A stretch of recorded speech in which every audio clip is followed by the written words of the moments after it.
It has been almost a year since a newborn was taken in the early hours of the morning from his home in the town of Beloit. His aunt, Kristen Smith, was convicted of kidnapping him and leaving him in a storage bin outside a gas station in Iowa. NBC 15's Kate Pabich takes a look back at the teamwork it took to bring the little boy home.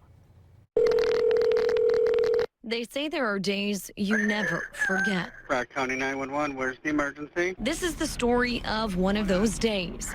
My son is missing. Being told for the first time from these four strangers who dropped everything to bring that child back home.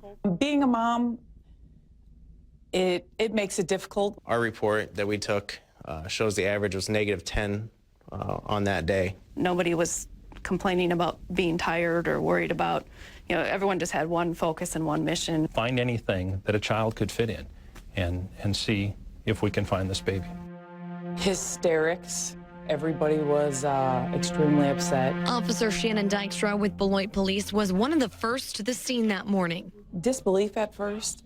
We don't have too many child abduction cases. It didn't look like anyone had broken in, so she called the only person who had left the home, Kristen Smith. I didn't want to scare her. If she did take this child, I didn't want to make it seem like a huge deal where she would do something rash, such as abandon him. She told Smith to flag down an officer just to double check she didn't have the 4-day-old infant. And as I was pulling in, I noticed the female exiting the come and go, and she was kind of waving her arms, trying to get my attention. Nearly 200 miles away, starting his shift with his morning coffee, Officer Alex Cook had no idea what he was getting into.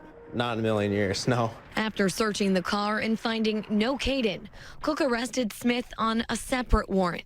No closer to finding the child, and time was ticking.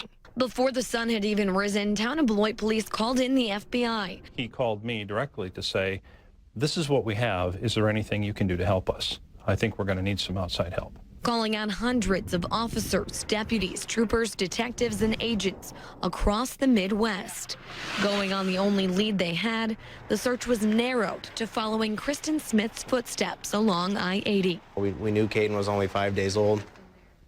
Very small, obviously. So, how many miles on the interstate, and you're looking for something this big, and it's literally a needle in a haystack. Night fell, but sleep was the furthest thing from anyone's mind.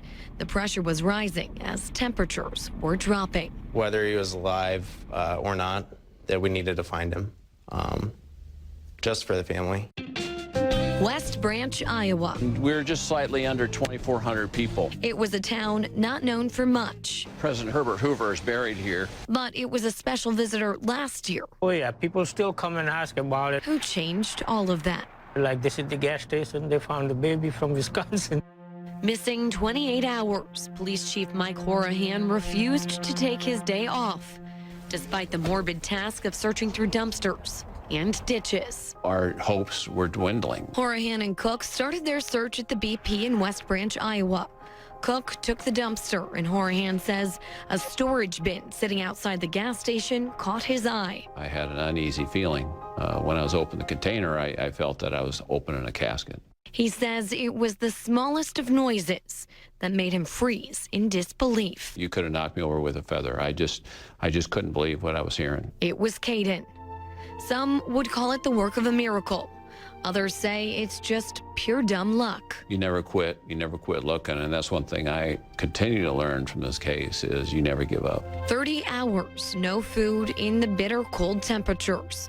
Kayden Powell somehow lived. I remember looking down at him in the ambulance, and he was smiling. If a picture is worth 1,000 words, this picture sent back to Beloit brought those words to life, telling Bruce and Brianna their son was coming home. Bruce immediately got up, hugged me, started crying. I mean, at that point in the hotel room, all of us, I believe, were crying. The outcome everyone wanted, but few expected. We don't have a whole lot of good outcomes working in police work, so when you do, it's kind of nice to have a good day. A good day these six will never forget. I would just want to say happy birthday, Kayden.